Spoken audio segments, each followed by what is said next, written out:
अस्सलाम वालेकुम वरहमतुल्लाहि वबरकातुहू। दोस्तों मेरा नाम उमेर खान है और आप देख रहे हैं मेरे यूट्यूब चैनल।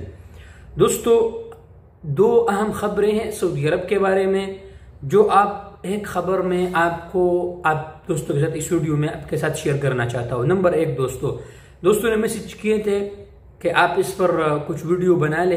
दोस्तों नंबर एक खबर ये है कि अगर आप पाकिस्तान या इंडिया या बांग्लादेश छुट्टी पर गया है और कफील आपको फोन पे कह रहा है कि मैंने आपका खरूज नहई लगाया है, यानी आप वापस सऊदी अरब नहीं आ सकते, तो क्या वाकई ये खरूज नहई लग गया है?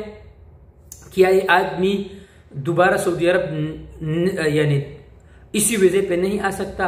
तो दोस्तों कल ट्विटर पे एक सारिफ ने जवाजात से ये सवाल किया, तो जवाजात ने उसका जवाब उसको ये दिया कि वाकई आपका आमिल वापस खरूज वलम यउद, यानी आपने तो उसका छुट्टी लगाया है लेकिन आप छुट्टी के दौरान उसको नहई नहीं लगा सकते, क्योंकि हो सकता है कि आपके आमिल का आपके ऊपर पैसे होगा, कोई लेन देन का हिसाब होगा, तो इसलिए आपका जो वर्कर है वो वापस सऊदी अरब में आएगा। वापस सऊदी अरब में आके सऊदी अरब में जब वो दोबारा एंट्री करेगा तो एंट्री के बाद आप उसका खरूज नहई लगा सकता है। मतलब कि अगर पाकिस्तान, इंडिया, बांग्लादेश में आपने किसी आमिल का, किसी वर्कर का छुट्टी लगाया है और तो आप उसको खरूज नहई नहीं लगा सकते। शर्त उसका यह है कि वो सऊदी अरब में वापस आ सकेगा, तब आप उसका खरूज नहई लगा सकेंगे। तो दोस्तों अगर आपका इस तरह कोई वाकयात हो कफील के साथ या कोई और कंपनी के साथ, कंपनी आपको कह रहा है कि मैंने आपका नहई लगाया, तो नहीं हो सकता है।